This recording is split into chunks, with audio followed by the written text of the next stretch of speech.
وہ رات بہت لیٹ واپس پاکستان پہنچا تھا۔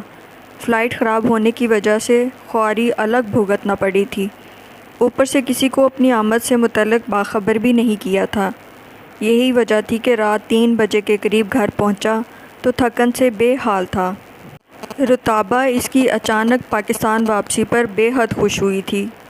گھر کے باقی لوگوں کی مسرت بھی دیکھنے سے تعلق رکھتی تھی۔ سب کچھ اپنی جگہ پر ٹھیک تھا، بس اگر کہیں اس تصویر میں کوئی کمی تھی تو وہ سمرا بخاری کی تھی، جس کی محبت کا آکٹوپس آج بھی اس کے دل کو اپنی گرفت میں جکڑے ہوئے تھا۔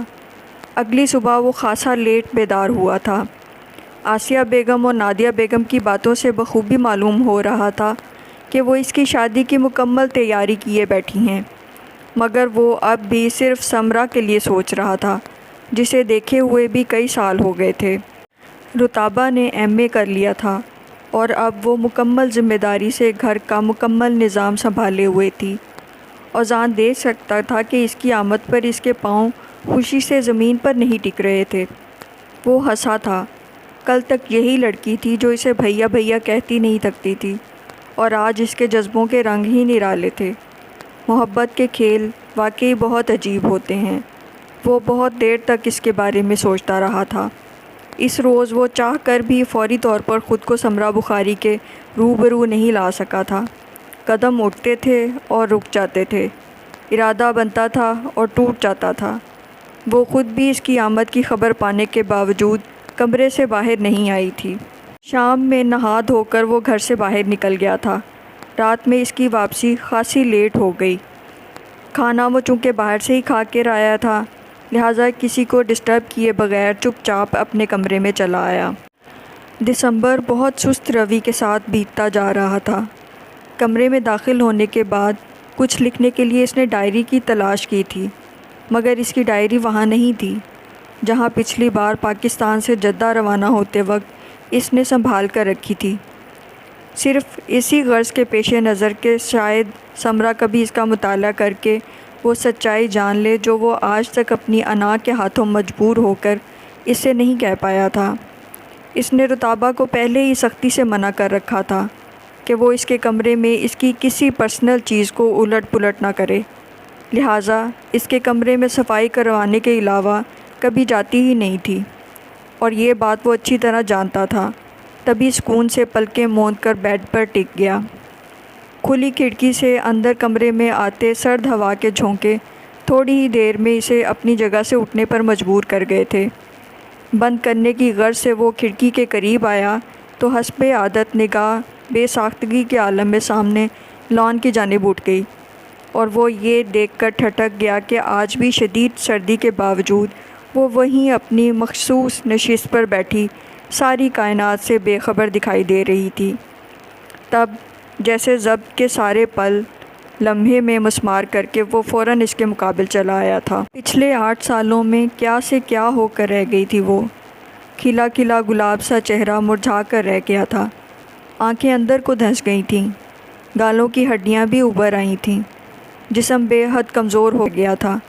کندھوں کے گرد بلیک شال لپیٹے وہ بالکل سرسوں کا پھول دکھائی دے رہی تھی۔ تبھی اس نے دھیمے بھرائے لہجے میں سے پکارا تھا، سمرا۔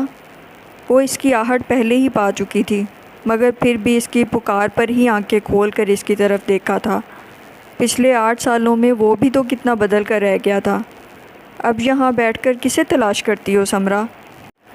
کس درجہ کرب سے اس نے پوچھا تھا۔ جواب میں سمرا کا چہرہ پھر سے آنسوں میں بھیگ گیا۔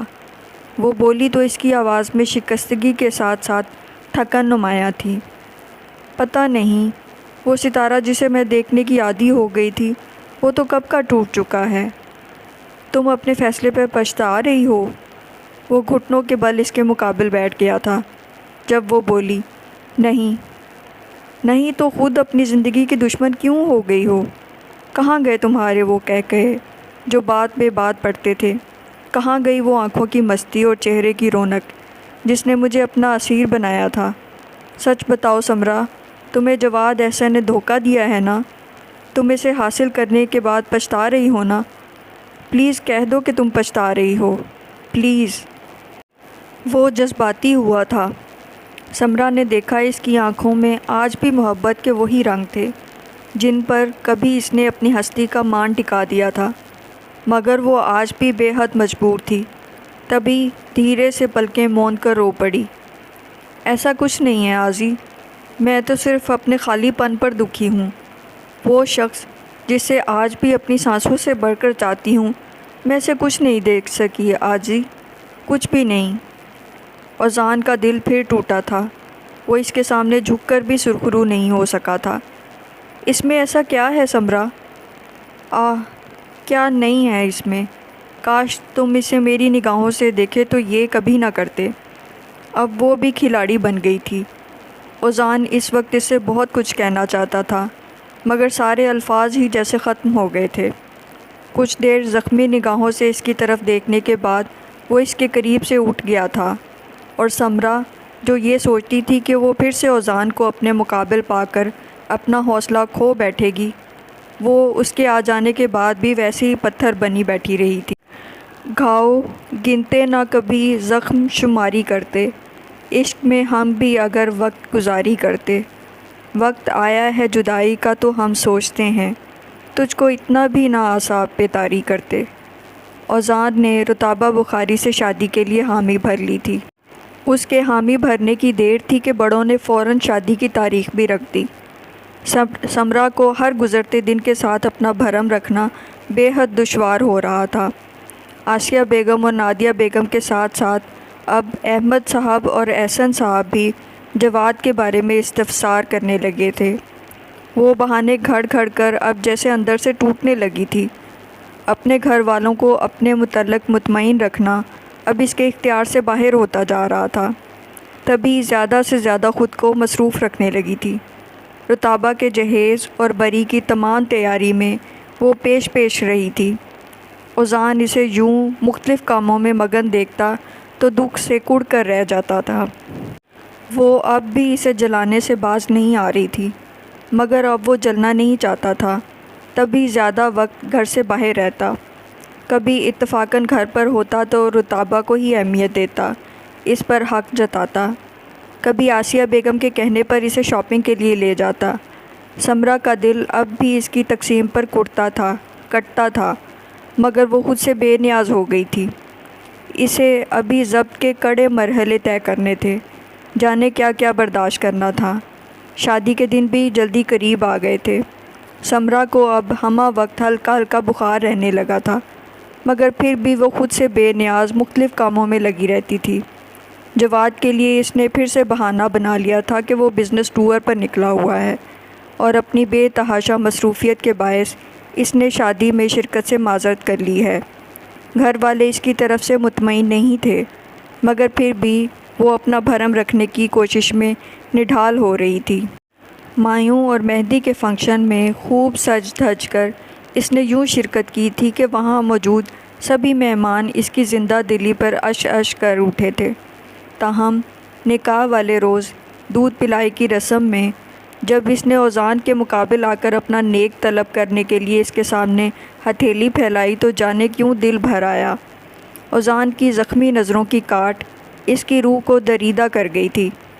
ہزار ضبط کی کوششوں کے باوجود وہ اس کے سامنے رو پڑی تو اذان فوراً جیب میں پڑے تمام نوٹ اس کی ہتھیلی پر دھرتے ہوئے فوراً وہاں سے اٹھ کھڑا ہوا۔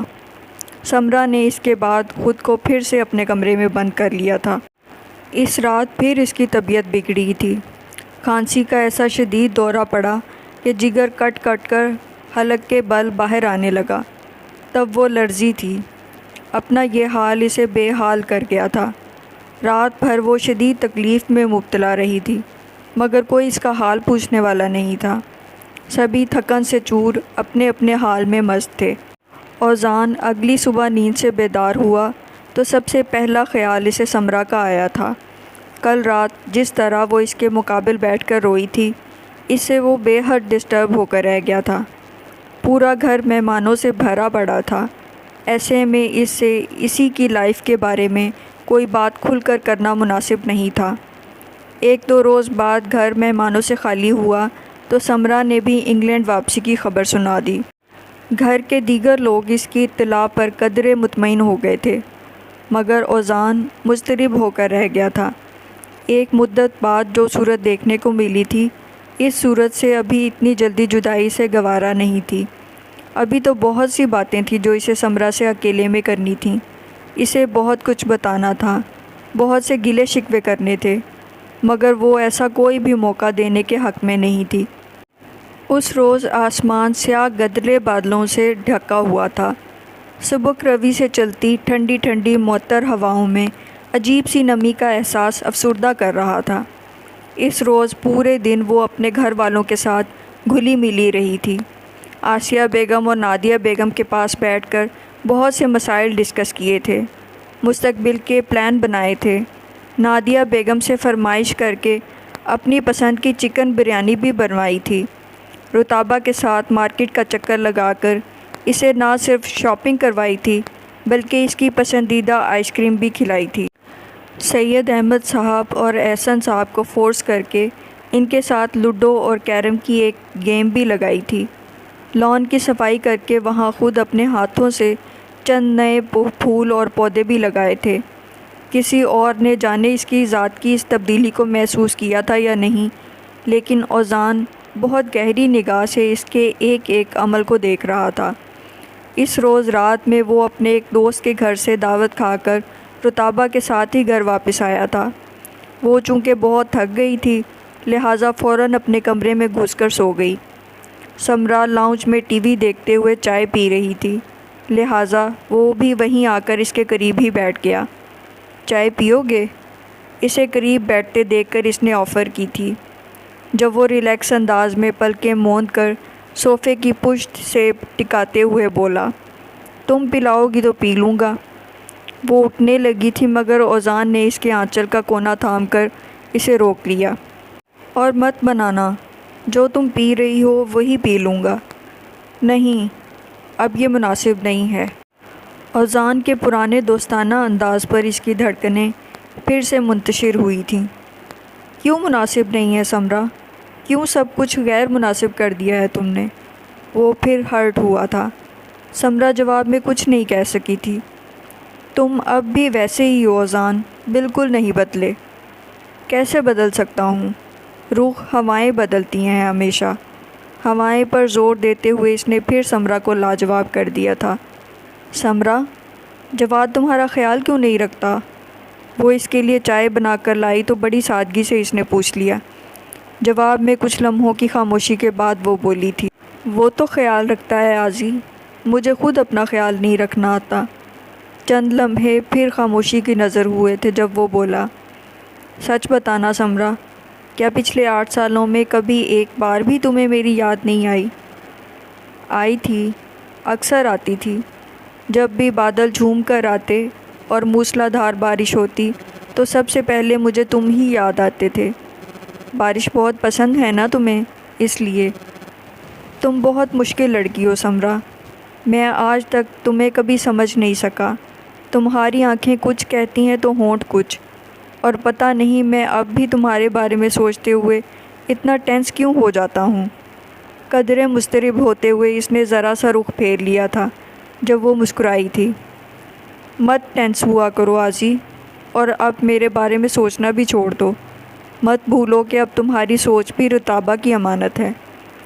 نہیں بھولتا، مگر تم نے میرے ساتھ جو کیا ہے میں اس کے لیے تمہیں کبھی معاف نہیں کروں گا۔ سمرا پھر مسکرائی تھی، مگر اس بار اس کی مسکراہٹ میں گہرا ملال چھلک رہا تھا۔ اوزان کچھ دیر رخ پھیرے بیٹھا رہا، پھر اپنے احساسات پر قابو پاتے ہوئے بولا، کل پھر سے انگلینڈ واپس جا رہی ہو؟ ہاں، کچھ روز رک نہیں سکتی؟ کیوں؟ بس ویسے ہی، دل چاہ رہا ہے۔ نہیں آزی، اب رکنا بہت مشکل ہے۔ تم اپنے دل کو نئی آہٹوں پر دھڑکنا سکھاؤ۔ وہاں جواد میرا انتظار کر رہا ہوگا، کل کی سیٹ کنفرم ہے۔ اس کے الفاظ اسے پھر چپ لگا گئے تھے۔ جواد کے ذکر نے اس کے دل میں پھر چٹکی کاٹی تھی۔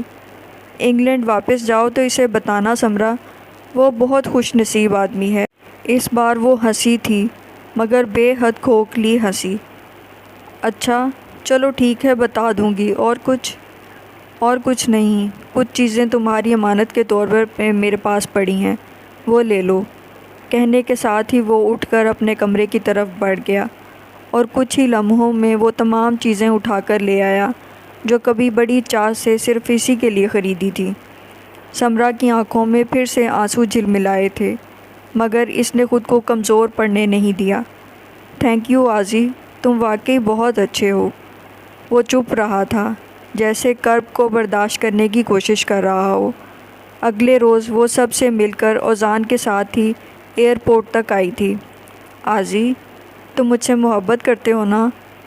گاڑی سے باہر نکل کر اس کے مقابل کھڑے ہوتے ہوئے اس نے پوچھا تھا، جب وہ سرخ آنکھوں کی نمی چھپانے کو رخ پھیرتے ہوئے بولا۔ نہیں۔